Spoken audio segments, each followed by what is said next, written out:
Welcome, one and all, to the world's finest show. I'm Kyle Hudson. This weekend, Ray's essential job made him unavailable, so we're going to play a couple interviews that I've made over the last couple days. Uh, they're two people who I think are real life heroes out there doing amazing work. Their names are Mollica and Diego Garces. I met them at two very different points in my life. We'll start with Rich. I met him a couple years ago when I started working on the mayor's opioid task force. He has done a lot of work locally in my area, and he's just a really amazing guy and a fellow nerd. So he was very kind enough to spend some time chatting with me. Here's the interview. I'm Kyle Hudson, and today I'm joined by Rich Molika, a pastor, counselor, and lifelong geek who I actually had the privilege of getting to meet about 3 years ago while working on the mayor's opioid task force. Longtime listeners will know that this is something that it's an issue that I care deeply about. I've been working on for the last 3 years, pretty much the time I've known Rich. So, hey, Rich, how you doing? I'm doing good, brother. Thanks for having me on, man. Thank you. Now, Rich, one of the reasons why I think I connected with you almost immediately is because you are a man of culture as well.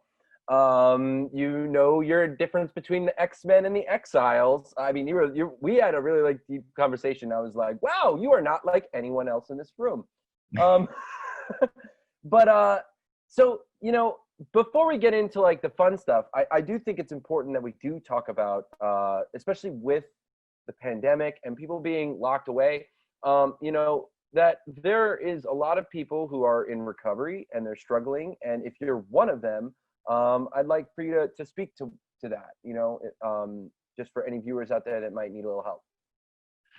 Yeah, I mean, this is like the worst time for people in recovery, just in regard to losing all your coping skills in one shot. And I think that the average person can probably relate to that doesn't come from an addiction.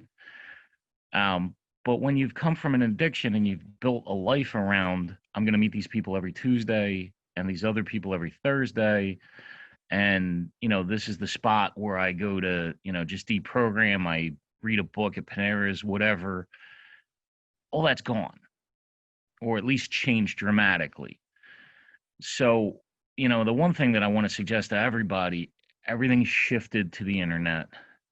And that's a hard, people in recovery, and I speak as a person in recovery, we struggle with change. So just making that leap to, going online, I can, in my own life relate to just saying this isn't what I'm used to. This is, just not as personal or as intimate. It might not be what we ideally want, but we have to get fed in the way that we can. So please, and Kyle, I can give you some resources to throw in the comments of the video. Reach out online, find the way to adapt. There are online yoga classes, there are online 12-step meetings. That's how I'm getting fed right now. And it was different for me. I've actually gotten to the point of getting past resentment over it, of I got to do this. So I just say to anybody, please take advantage, and we'll share some resources with you. Yeah, and like you said, I mean, you'll share those with me, and I'll definitely put them down in the show notes. But one of the things that right before the pandemic hit, I don't know if you remember this, we were actually promoting it through the show's website or Facebook page, was that we were going to start doing game nights through the opioid task force. Yes. And I still think that, while everyone's just trying to go crazy, I still think that that's possible, right? I still think that we could do a D&D night, you know what I mean? Something like that, that just gives, like you said, having some sort of regular schedule. Because I know structure is a big part of recovery, right? Having not just the meetings, but having everything be structured. And so I think that, I think we should look back into doing something like that, even if it's something virtual, you know what I mean? Just all getting together on a Saturday night. And I don't know. I've always I've always felt that, as you know, all the things I talk about on this show, video games, comic books, movies, all this stuff, it's escapism, right? And too much escapism is bad. And that's, I think, where a lot of people who are suffering from drug addiction, that's, you know, it's escapism as well. It's just, you know, a chemical escapism. And so I am no specialist in this, but I have heard and seen that other groups have found game nights, or, you know, found these other sober forms of escapism as possible substitutes. Have you heard stuff like that? Yeah, well, and a couple things. I mean, first, like, we're communal creatures, so connecting. You know, like, I remember walking into Showcase Comics and seeing like 40 guys huddled around like a Warcraft table, Warhammer table. It's community and it's connecting over something that excites us. And then when you talk about trauma therapy, there are times to be mindful and present in the moment, and then there's also time to be a bit avoidant, to escape. That's healthy and cathartic too. It's just the rhythm. So whatever that is, man, like, you know, doing a game night, you know, something virtual. This would be your gig, but I would go to it. Would, you know, like watching a movie and just having like a dialogue around the movie. You know what I mean? Like live dialogue, chat, whatever. Like a book club, but for a movie. Yeah, like any way that we can connect. And I agree with you completely. Like, you know, me fantasizing about what it would be like to be Batman is a lot better than when I was trying to figure out how much vodka would make me not connect to reality, you know? Well, I mean, and that's an interesting segue into another story. And honestly, I forgot to ask you about this before, so I'm not sure if you've read it before. But have you ever read Demon in the Bottle, the I've Iron not. Man story? Oh, yes, I did. Yes, I did. I forgot the name.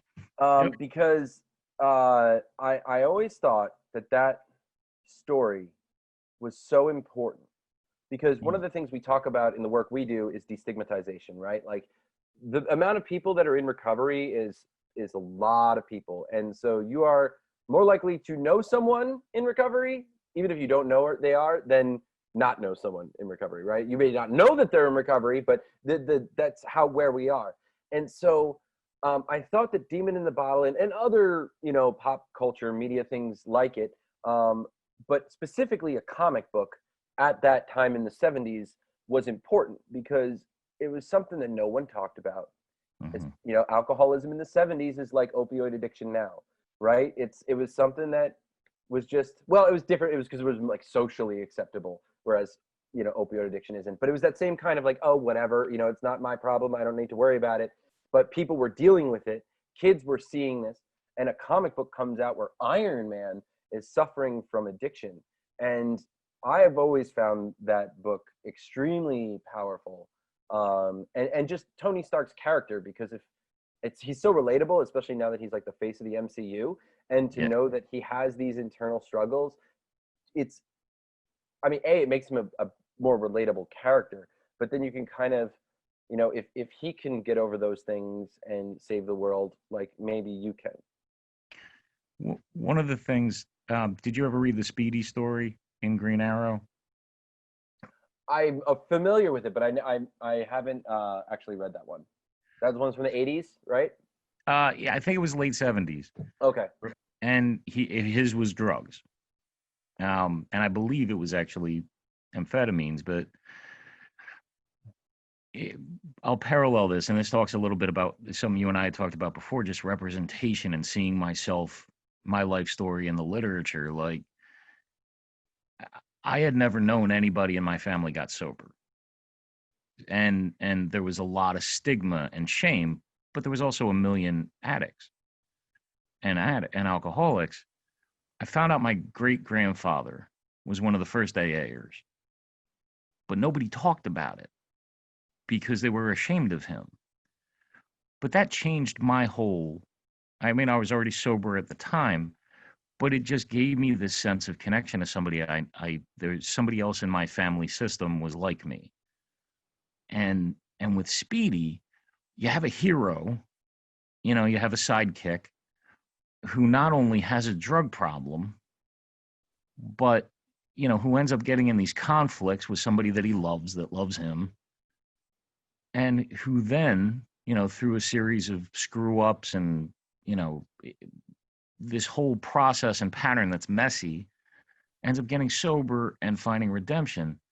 That wasn't in the collective consciousness, and for a kid reading that, seeing that not only like this isn't just a label you die with and it's not a bad label. It's not your scum. It's not you're a crumb. It's not all these words I heard when I was a kid attributed to Pete. You're a junkie. It's you're a person with an issue that can get better. And I think that's the biggest message that you and I in our work have tried to put out into the community, is that there are neighbors. It's your mom, it's your dad, it's your brother, it's your sister, it's your cousin. There isn't one specific type of person.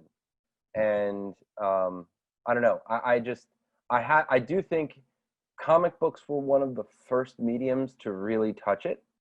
And I think it was because, I mean, there was also Venom, right? Not Venom the character. There's a storyline in Batman, or it's actually Legends of the Dark Knight, because I'm that big of a nerd. But it's where Batman was like a steroid, right? Batman had gotten weak, so there was this drug that made him stronger, right? So it was like when steroids were starting to come out, like they knew kids were reading these. They knew that. I mean, they knew it to the point where there was the comic books code where you couldn't talk about certain things, right? That's how much they knew kids were reading comic books. And yet these authors still decided to tell these stories because they knew that it was important. Like, it wasn't being talked about on radio. It wasn't being talked about on television. The internet didn't exist yet. So like, it was an incredible thing to really look back and see, because like the only other things that we're talking about it, I mean, there were movies. There was like Reefer Madness and these kind of like scare the children stuff. But to your point, there was nothing showing that you could get through it, that there's a light at the end of the tunnel, which is something that's so important to explain to people, because when you're in the middle of it, and again, I used to smoke cigarettes. So, I mean, I have a limited experience with addiction. It's nothing like what most people, but I get cravings, man. Like even now. And I mean, it's hard, quitting just cigarettes. So I couldn't imagine something like heroin or an opioid, or do you know what I mean? Like, and so that's where a little bit of my empathy comes from, but I don't know. Is there any kind of pop culture things besides what we were just talking about that you think are great examples, honest, maybe discussions? Yeah, and one thing just to say, some of the stuff that was trying to help too, I just want to say, like, I appreciate it being out there in television or movies, but have you ever seen somebody, give birth on TV? It lasts 3 minutes, it happens in an elevator, and they look like they just had their hair done immediately after. They do the same thing with addiction. And that sets up this idea that somebody goes to rehab, they come out, and then they're perfect. And there's no slips, there's no problems. All right, so there's a show called Mom with Allison Janney that follows a mother and her daughter and their friends in recovery. And it's one of the most honest representations I've ever seen, because you see people relapse and then get sober again. And you see people die. And you see people that are in the midst of these new powerful revelations and spiritual insights and profound character changes that the next minute are like, should I steal that? Would it be okay if I stole that? All our stuff is still there, and we're works in progress. And I think it's a really helpful show to people in recovery, because it shows that it's a process and that no one does it perfectly, but that there's always a path forward. There's always a bouncing back. Even families, I think a lot of families get in the idea if they relapse once, then it's over. They just don't want it enough. And I think the show does a lot to demystify that and to speak about it honestly and raw. And it's funny as hell. I mean, one of the things I constantly talk about on the show is that pop culture is a reflection of the way the world is. It's not exactly, but it's a reflection. And I think it's interesting that even though the opioid crisis, is at the level that it's at, I still don't see it talked about. I mean, I haven't seen Mom, so is that an opioid addiction? Yep. So, because most of the times, when you see addiction on TV or in movies, it's alcoholism. Um, I've never, not never. I'm trying to think off the top of my head. The only other where it was definitely opioids was actually Iron Fist. Did you see Iron Fist? Never Um, saw it. No. it's like the worst of all the Netflix superhero shows. There's this character in it who's suffering from opioid addiction, and he's a CEO, right? And that's the thing that I think is interesting. Like, he's not what you normally think of as someone suffering from addiction. He's a high functioning, A-type CEO who has this addiction problem. And at one point, he can't get his pills, and he you see him like break his hand in his car door, and Mm. like that. And I guess it came out right when I was starting to learn about this stuff, and it was just like it really, because I'd heard about it, because thankfully I didn't at the time know anyone who was struggling through opioid addiction. When I got into this, it was through, I got invited to an event, and it was just like one of those things. It's like, whoa, like the numbers are staggering, right? And but as I started getting involved, I actually found out that I did know people, which I thought was very interesting. And they were like, okay, now I feel like I can talk to you about this, but it's not. Do you know what I mean? And like, Oh yeah. that really was a shocker for me. And I think if television and movies did a better job, I mean, have you ever heard the song like "Mask Off"? I Um, have not. it's like all about doing pills and like stuff like that. And like, I'd say pop culture almost glorifies um, opioid addiction on one hand. I mean, and it's weird because like marijuana and alcohol have been mainstays in Around. media, right?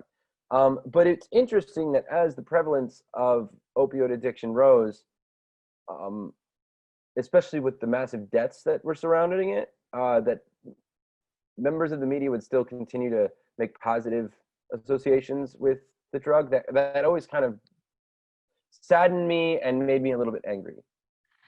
Well, especially with the pill culture, like in music, it's definitely popularized and glorified.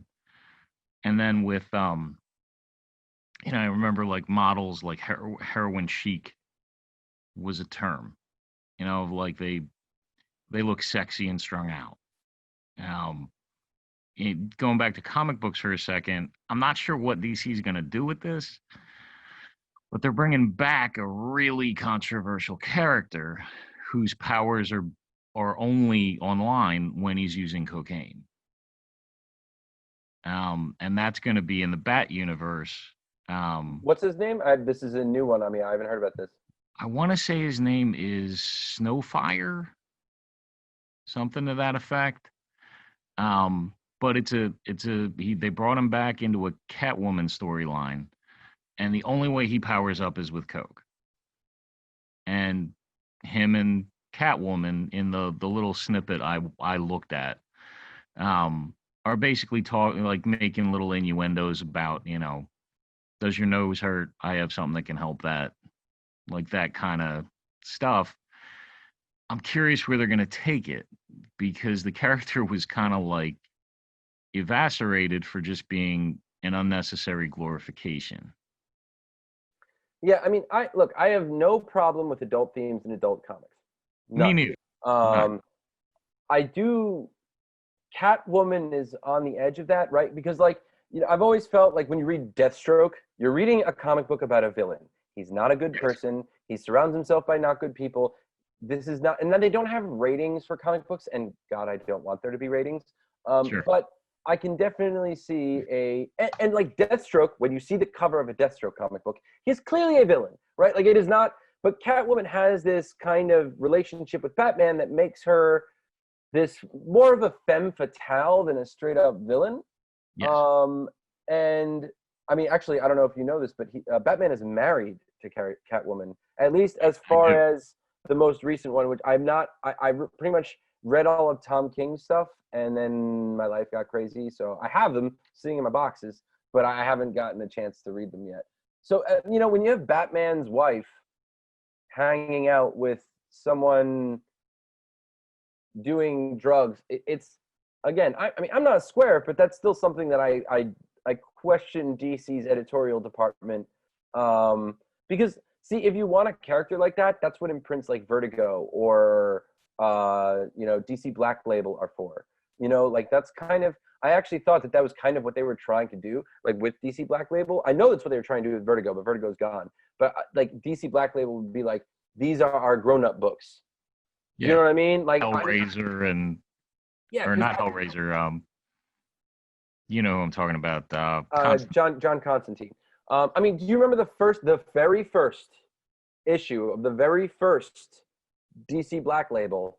There was the Bat Dong conspiracy, not conspiracy, controversy, where Yes. you could see the outline of Bruce Wayne's member, Yes. and it drew people into it to the point where they actually, if you go and read the comic book online, it's been removed. All future printings, it's going to be removed. Like I was like, but I mean, again, just don't buy the book. Like, I mean, I've never been curious about that, but if art. I mean, look, I didn't even really think about it when I was reading The Watchmen. You know what I mean? I gotta And if be it, honest. I have had discussions with friends having conspiratorial thoughts about the thing. That's well, the only. like in Mallrats. Yes, exactly. Um, but yeah, it's like I understand that comic books used to be a children's medium, but Yeah. those children grew up and they have expendable incomes now, and they still like comic books. So I think there's definitely a market for that, and I don't think you should slam a comic book for having something like that in it, just because it's a comic book and then inherently it's for children. My concern comes from the Catwoman connection. So that's interesting. I'm gonna have to look more into that because this is the first time I'm ever hearing about it. And my thought is just like what, like I'm not puritanical, like I like a Deadpool, you know, I like some of the stuff that comes from that. I just, how does it make sense in the story and how do you develop it? Like if it's just like kind of an edgy shtick, that's where my issue is. But if they do some stuff with it that puts you in the context of that world, that would be more interesting to me. Yeah, and I mean, it kind of makes me think, and it's another issue that we're struggling with in our culture. Did you see Cobra Kai? You The recommended it, man, and I have not hit it yet, but I intend to. Yeah, you have that light again over your shoulder, just to let you know. Sorry about that. Um, so Cobra Kai starts off like a toxic masculinity fever dream. Like it's just like, and it was advertised like Cobra Kai never die. Like, yeah, the bad guy's gonna come back, Johnny, right? But then the show is about how the toxic masculinity is destroying his life and all that stuff. You know what I mean? And it was like, it was brilliant. By the way, it was also written by the guys who made Harold and Kumar. But Interesting. yeah, I know, right? Which actually, I know it's about Harold and Kumar is about marijuana use, but it actually has a lot of social commentary in it. It's actually a very good movie. But I digress. What was I just talking about? The Cobra Kai. Cobra Kai. So it tricked you. The advertising roped in a bunch of guys who wanted to see that, and then told them all they were wrong, and here's why. So, Mm. like, I think that there is a place for controversy and using it, but I always feel like as someone who creates stuff. I mean, I have the show, but I also make things.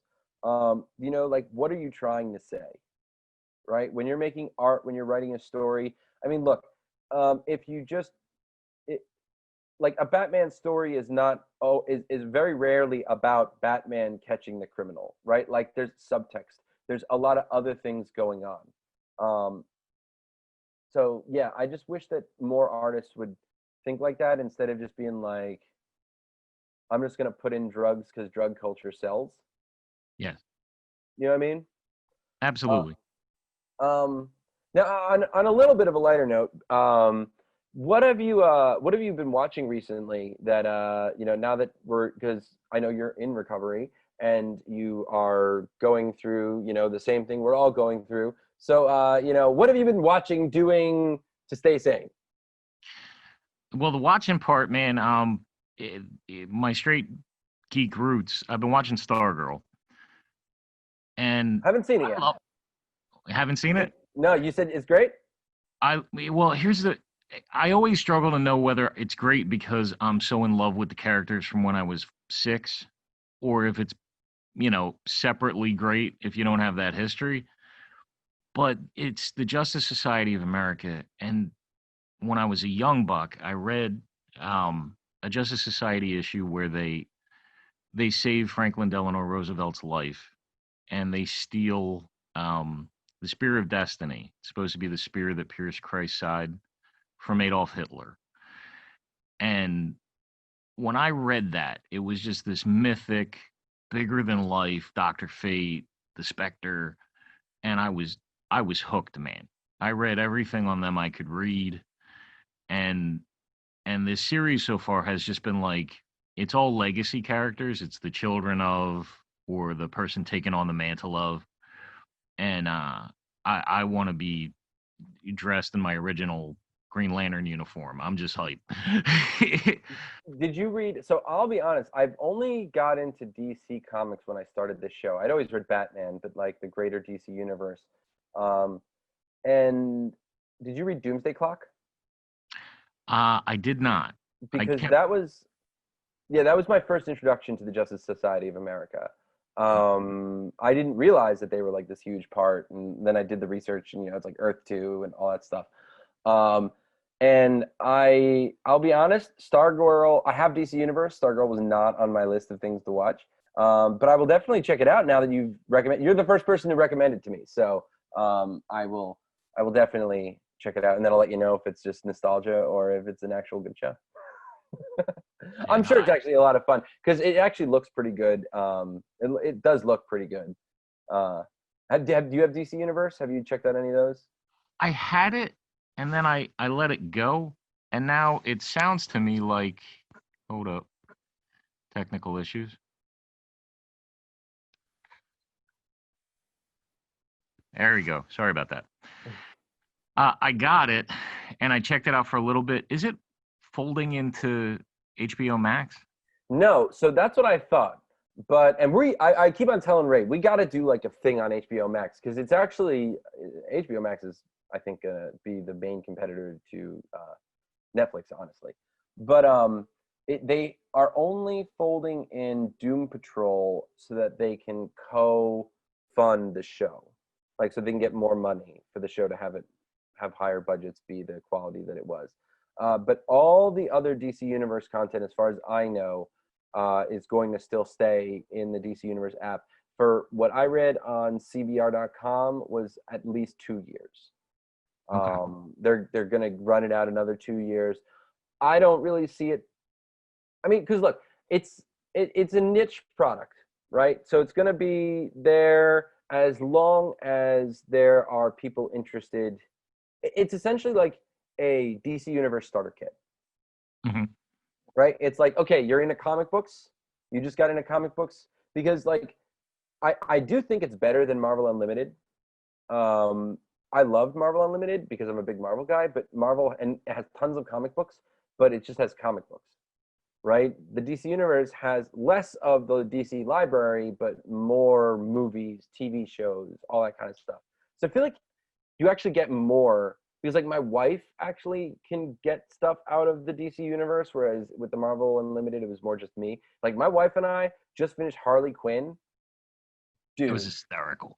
so good. Like, so we got it to watch Swamp Thing, and like Harley Quinn is just like blowing my mind. And it was like Bane's character in Harley Quinn is just like He's so self-conscious, but that's like if you really think about Bane, Bane has like a very like low self-esteem. Like that's why he's always feeling he needs to be better than Batman. And like he's just like, how come I have the smallest chair? Because he talks like in The Dark Knight Returns. He's like, I brought balloons to the party. Why doesn't anyone like my balloons? It's yeah. So yeah, I don't know, but I think they'll eventually fold it all in because they're all owned by the same company, Time Warner. Uh, Doom Patrol, I haven't watched it because I knew I couldn't get it all in. But that's another character. That's another group that, like, from when I was a kid, I read their origins. And then one story, if you haven't checked it out, it's his name is like Johnny Misery or something like that. He's basically Jack the Ripper, but eternal, like an eternal quasi godlike power. And they enter into it's called the House that Jack built. And probably, the comic book censors shouldn't have had it in my hands at the time, but it was the most terrifying. Like, if you ever watched like one of those scenes in a movie where there's like a shootout, but it's set to like opera, yeah, it just had that sense of like elegance and horror. Oh, sorry. It just had a sense of just beauty and horror mixed together. And yeah. And so I want to watch Doom Patrol, but I want to like stream the whole thing. well, it's done now. I think the whole thing it's got 2 seasons out. Okay. Yeah, I want to check that out. Although I heard they had to stop shooting, they were still shooting the second season when the coronavirus hit. So they decided to just run 7 of the 10 episodes and then re-edit what they shot for 8 and 9, edit into the last episode to kind of give it a somewhat of a cliffhangery ending. But I hadn't heard about them until the show came out, and I went and found out that the most recent Doom Patrol run is by Gerard Way, former lead singer of My Chemical Romance and the creator of the Umbrella Academy. Ah. Yeah. I am not a My Chemical Romance fan. And that's why it like when I put them away for so long, I didn't touch Umbrella Academy, although everyone said Umbrella Academy was amazing. Have you seen the Netflix show? I saw the first episode, and I'm just, ever since I had my daughter, and maybe you can relate, I'm just like hypersensitive with anything with kids. And I only watched like a second of it. I'm not against picking it back up, but at the moment I was like, I can't do it. Yeah, the baby thing is only literally like the first scene. It's just that like they found there's like on one day 30 women who weren't pregnant when the day began all gave birth, and this guy buys 7 of them, and then they become his superhero team. Actually, most of the story deals with them when they're like 30 years old. Like it's essentially like the old broken X-Men. It's amazing though, and that's why I bought the Doom Patrol stuff, because Gerard Way. It's funny, like I don't like his music, but he writes some of the best comic books I've ever read. Wow. Yeah, no, they're really good. He also did one of the Edge of the Spider-Verse books, the Spider one, the SP//DR. It was like the robot. Yeah. It was in actually. Did you see Spider-Man Enter the Spider-Verse? It's one of my. I would put that against any animated movie in history. Well, I thought it was amazing. Spider, the character, is that little girl, the girl who has the robot. Yes. Gerard Way invented her. Wow. Yeah, that movie. I tell people all the time, it's not the best Spider-Man movie, because the best Spider-Man movie encapsulates Spider-Man, right? And I don't think that like Enter the Spider-Verse is about Spider-Man, but it's not about Spider-Man, right? It's about something greater than that. And that's why I actually say, and I have said this before, this is my honest to God opinion, I think Enter the Spider-Verse is the best superhero movie ever made. Ever.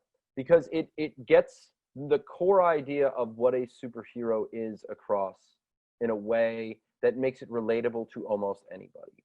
And that is incredibly important to me. Like the thing, and I never thought about this. I never thought about this before the Spider-Verse.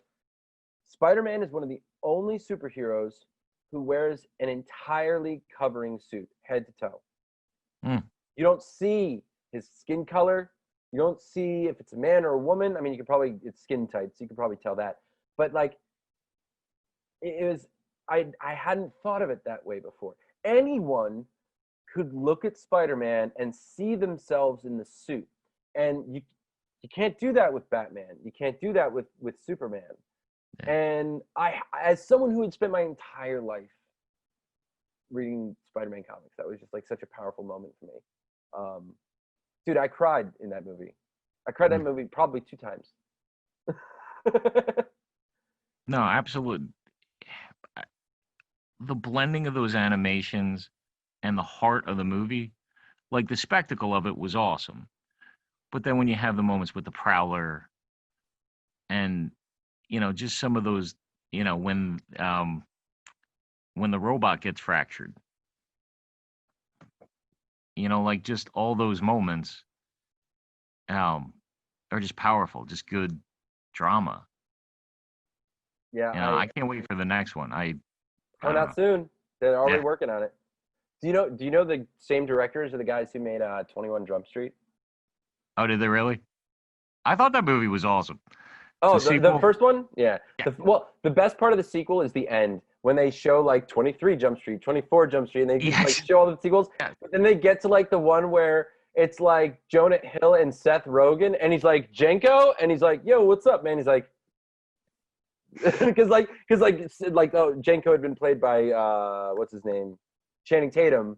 And then it was they were making fun of that. Like eventually the series gets to the point where like one of the actors leaves and they just replace him with another actor and pretend like nothing happens. And and they do like 2 like that. And then he comes back and he's just like, "Man, where you been?" He's like, "I have no idea what you're talking about."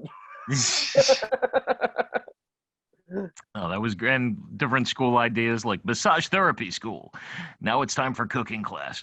Karate school. All right. So Rich, thank you so much. I really appreciate you coming on today. I appreciate all the work that you do. You do a lot. You do a lot. We're on a lot of stuff together. We're working on even something next week, which I'm sure we'll talk about on the show at some point in the very, very near future. But real quick before we go, do you want to give out your contact information in case anyone that heard you speaking about the stuff today wanted to reach out, need some help? Absolutely. You can reach me at admin at Mollica counseling.com. That's admin at molikacounseling.com, or feel free to call us at 610-809-9641. And just want to thank you for having me here today, man. No, thank you so much. I'll see you soon, all right? All right, take care, brother. Bye. I want to thank Rich Molika for taking the time to chat with me. Now, stay tuned because after the break, we're going to be talking with Diego Garces. You may have seen him on national television. He's been actually cleaning up in Lafayette Square in the area around the White House after the protests recently. I actually went to high school and middle school with Diego, so it'll be really fun to catch up with him. So stay tuned. Hi everyone, I'm Emily Villaverde. And I'm Zach Ging.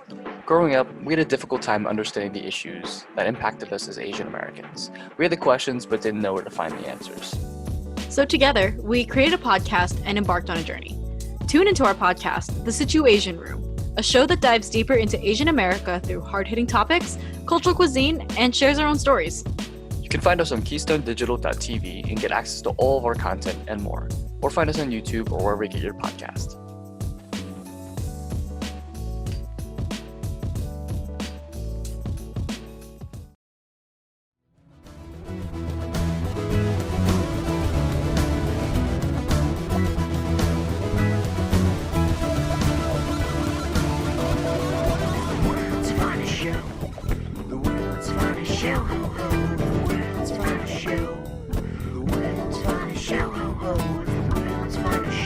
Welcome back to the World's Finest Show. I'm Kyle Hudson. Up next, I'm going to be chatting with Diego Garces, who's been leading one of the cleanup efforts around the White House. Now, you may have actually seen him on television, but I actually met him probably when I was a teenager. We went to middle school and high school together. So it's really cool to see him. If you follow me on social media, I have been sharing some of his live streams because they've been absolutely amazing. He does them in both English and Spanish, but I'll just let Diego tell you all about it. I actually have a very special guest today. His name is Diego Garces. He is a local activist. Well, not local here. He's an activist out in Washington, D.C. But I actually grew up with Diego since like 4th or 6th grade. I forget exactly when our schools melted into each other. Say hi, Diego. How are you? Hey, it's actually 6th grade. 6th grade. Okay, yeah. I wasn't sure if you went to Lincoln or not. No. But so Diego, I kind of reconnected with you because I saw your work online and it's really impressive. But why don't you just tell the folks what you've been up to? Okay, so it's been interesting during this pandemic. You know, I had a normal, well, not a normal, because I travel a lot because I do media consulting and I do a lot of events producing as well. So I'm out of DC a lot. So during the pandemic, when we had to kind of come to a halt of our activities, as a self-employed media consultant, I had to come to a stop, right?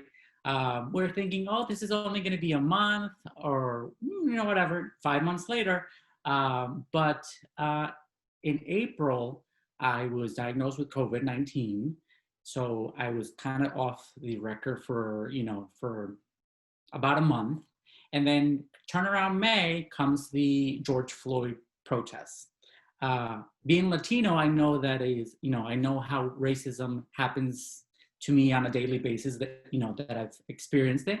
And I was like, I'm going to go down to the White House, support this protest and see what goes on. And being at the protest, I came to realize that because of the White House grounds and at Lafayette Park, there are no trash bins. So I started seeing plastic bottles, trash everywhere. And I said, oh, we can't be here protesting for one thing and then creating a mess on the other, So I went and grabbed a couple trash bags and gloves, and I started picking up trash at Lafayette Park. So what turned into one day turned into a 5-week thing. So I started going there for 5 weeks straight, picking up trash while supporting the protests. Black Lives Matter is important. A lot of people say, well, all lives matter. But in this case, we've seen what's happening on the internet with George Floyd, with Amari Arbrough, with Breonna Taylor, and so many other names that have popped up that we haven't even seen.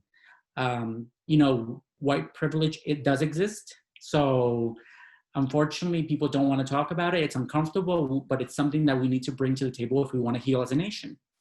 Well, and one of the things, you were live streaming pretty much the entire time. That was kind of what drew me in because, I was sharing your live streams because I was like, with everything, especially at the time, everything was like, you're on Twitter, you hear one thing, you're on Reddit, you hear another. So it was like great to have someone who was like down there, seeing everything, someone who like I could trust you. I know, I haven't spoken to you in like well over a decade, but I know you don't have really any ulterior motives or anything like that. And that was very clear. And what was, I wanted to make clear because I wasn't at the time, I wasn't connected to any media company.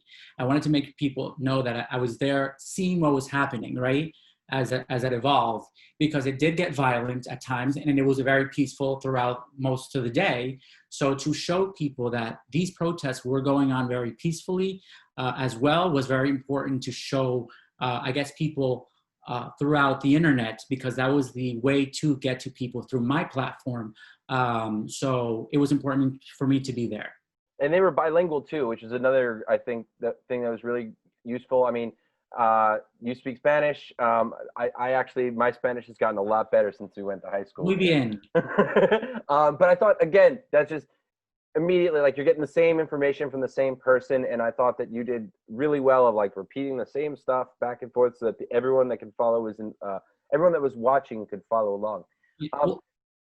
What were you gonna say? So initially, I was there to broadcast in Spanish because my following is in Spanish, but because of the magic of the internet, when your things get shared all over, people start tuning in, and we were like, "Can you speak English, please? We want to know what's happening in DC." So I was like, "All right, guys, you're gonna have to bear with me because this is gonna be a bilingual broadcast then." So yeah, that was interesting as well.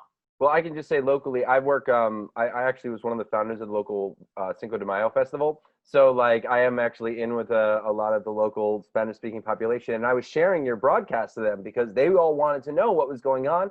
But I mean, we have a local newspaper, Community Dad, and they were probably the only ones that were. I mean, and Telemundo and Univision were probably covering it, but like to again have someone right on the ground that they could understand and trust was, I thought, phenomenal. So like one of the reasons why I really wanted to bring you on is because one of the things we've been talking about recently is just like ways to get involved, right? Like everyone has their own way, and you saw an opportunity, and I don't think when people think of the protests, they think of like cleaning up trash, but your work actually made, I think, a huge impact and allowed the protests to be able to have the impact that they have without having the negative back end of look at all the trash people left behind. So what would you say is like if someone out there is like listening to this and maybe wants to do something that maybe is more according to their skills, what would you recommend to them? Well, I would say, what is it that you always wanted to do, right? I've done small cleanups here and there for, team up to tidy up, as we did in Wyckoff. And I always found those cool. And when I saw this opportunity, I didn't even see this as an opportunity. I just saw it as like, oh my God, we can't be doing this right to our city. We live here, So a lot of people were there for many reasons. If you are a nurse and you can put on, because I mean, this is a protest. Sometimes they get violent. If you are a school teacher and you want to do readathons, there's a lot of things that happen at these protests besides protesting. There's yoga classes. There's people who have like book clubs in the middle of a protest. There's people who hand out water, snacks. There's doctors that come and check on people because these are very long days that, these protests, and it's very hot in DC. We're hitting the 90, 100, degree mark. People do get dehydrated. These are people who come here and volunteer. We don't get paid for this, So it's just giving part of your time in whatever you think you might, can bring to the protest. Necessarily, you don't have to stand there for hours. You can even just bring a sign, stand there for 30 minutes, be part of the protest, and leave. That just brings you into the whole protest area, but you don't have to stay there and necessarily do something to make a difference. What is something like you've been down there? How many weeks? 5 weeks, you said. Like, can you just say, is there one thing that you saw that really moved you? One positive thing? I just feel like all we hear is negative stuff. Is there like a positive story you could share that just really moved you? So, I mean, the funny thing is, a lot of people talk about like, oh my God, the streets, whatever. So a lot of people don't know around the White House, there's a lot of parks, right, that surround the White House. And a lot of homeless people live around these parks and in DC. And when I was picking up trash, the people who would approach me would say, hey, do you have a pair of gloves? I can help you. And, me having conversation with total strangers because I've been locked up for 70 days in quarantine. I would say, so what brought you out here to the protest? And they're like, well, I live here. And I was like, what do you mean you live here? Yeah, I used to sleep at Lafayette Park because I'm homeless. And I'm thinking to myself, oh my God, this is a person who has nothing, and they probably lost their stuff because a lot of the homeless people's stuff got thrown out during the protests. They're here helping me out with trash, and they're helping me keep the area clean. And they're like, well, this is where I live. And this also brought me to tears. Many times I was crying later on night. Maybe you saw one of the videos where I was, really moved because homeless people were helping me keep this area clean while they slept on the street and they got no help. So this also motivated me to create care packages for the homeless, which in fact, this is all the stuff that I have back here. So I would create these care packages, deodorants, toothbrush, socks, masks, hand sanitizer. We're still in the middle of a pandemic. These are people who lost everything. So I was really moved by their story because we also sometimes overlook homeless people when we walk down the street, but they're also people who have stories. And the reason they're out here, a lot of people think that they don't want to work. Sometimes it's mental health issues. Sometimes there's veterans. Sometimes there are people who are looking for work but can't find work, and they just fell into a ditch. So these are stories that really moved me and kept me going. And I said, if these people can help and they have nothing, I can help.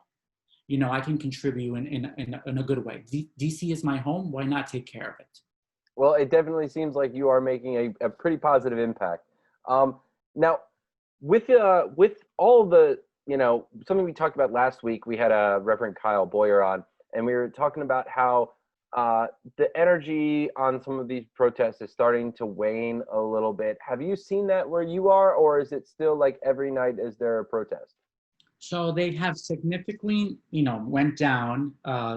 We still have smaller protests here and there. We're now having other protests that have arisen with other messages, like let's help the homeless, defund the police,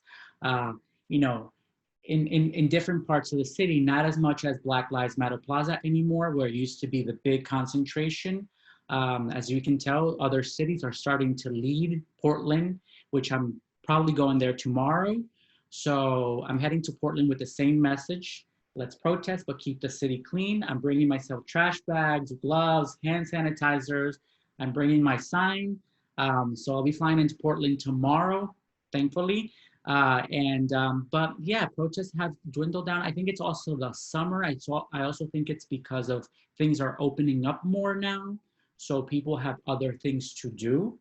But this is something that's going to really reflect eventually in November. November 3rd is going to be the key date to see how far this message went.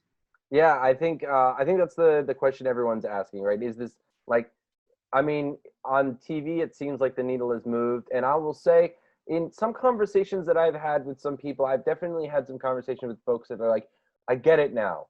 You know what I mean? Like I didn't get it before, or I wasn't paying attention, or it just seemed like a little out there to me, but now I understand. So I definitely think there's an awareness factor, but like you said, whether it's going to actually have an impact. Now, you said you're going to Portland. Are you? And you said that you were at the time not part of a media organization. Does that mean it's someone was interested by your work and has kind of recruited you? Nope. You're just still doing it by yourself. I'm going there like I went to in front of the White House. I'm hopping onto a plane tomorrow, and I'll be back on Monday because I know there's going to be a couple protests lined up this weekend. So I just wanted to, one, document what's happened. I'm going to do the same thing, go on Facebook Live, narrate, see what's going on, show the peaceful part, also the violent part. And at the same time, when I have breaks, I'm going to pick up trash. And if people, want to follow you and what is your social media handle, stuff like that? So it's all at Diego Garces TV. And can you just spell your last name? Yeah. So it's DIEGOGARCES TV. So real quick, before I let you go, before all this stuff, were you like a fitness guy? Like it seemed like you're just, or are you just very jacked? No. So I started working out maybe like 2004. Well, the reason I started working out, one, because I couldn't find clothes because I was skinny, and I was like, oh, I can't find clothes that fit me right. So all right, it's time to bulk up to meet up the other sizes. And I started just working out, eating healthier, and it's been a lifestyle change, and I enjoy it. Well, it just because I looked on your Facebook, and it seems like you have some of your content is like a lifestyle. So, because a lot of people was like, "What do you do? Can you send me your routine?" And I was like, "Well, instead of sending me your routine, I can just post videos. This is my page. This is my life. I kind of make my life very public because of working on television." And why not share everything that I do in a healthy way? It's a healthy way to keep people engaged. You have many, many sides, Diego. It is very impressive. And look, honestly, I think, we're both in the same town. I think you do our hometown proud. I really think you do. I'm going to be following your work with a lot of excitement. I'll keep on sharing it. I don't know. I'm very, very impressed with you, and I don't mean to take that. I hope you don't take it the wrong way. Like, listen, by the way, I'm going up to New Jersey soon. After Portland, I'm going up to New Jersey, New York, and we're doing a lot of volunteer work up there as well. Because I said, you know what, this would be nice to come to. Oh, hello there, Mr. Katz. Hey. Hola. So we're going up to to help communities that are also affected, like Patterson, Newark, Queens. I just found out that Queens is having a big trash problem. And I said, well, guess who's heading to Queens? I am. So it's just also to bring awareness to the communities. And like I said, Kyle, if I had the platform to do it and I can engage Latinos and other non-Latinos, then let's do it. And let's do it because we have the time now. Let's contribute. This is the moment to really make a difference because we have never seen anything like this in our lifetime. I couldn't agree more. Diego, thank you so much. No, you are doing amazing work. And hopefully, look, if you ever come down to Philadelphia in our neck of the woods, you know, after all this craziness is done, maybe we should reconnect. Of course. Yeah, it will be a pleasure. All right. Thank you. And again, it's Diego Garces. You can find him on Facebook. And yeah, thank you, Diego. No problem. See you in Portland. Thank you so much, Diego, for your time. And thank you for all your hard work. Now, just like Rich and Diego, you too can make a difference. All you got to do is get involved. Just see something that's wrong in your community and go fix it. It's that simple. All it takes is hard work and time. So thank you all for tuning in today. We do this all for you. This show's been made possible by electricity and brought to you by light. That's it. Have fun, be safe, and until next week, keep geek.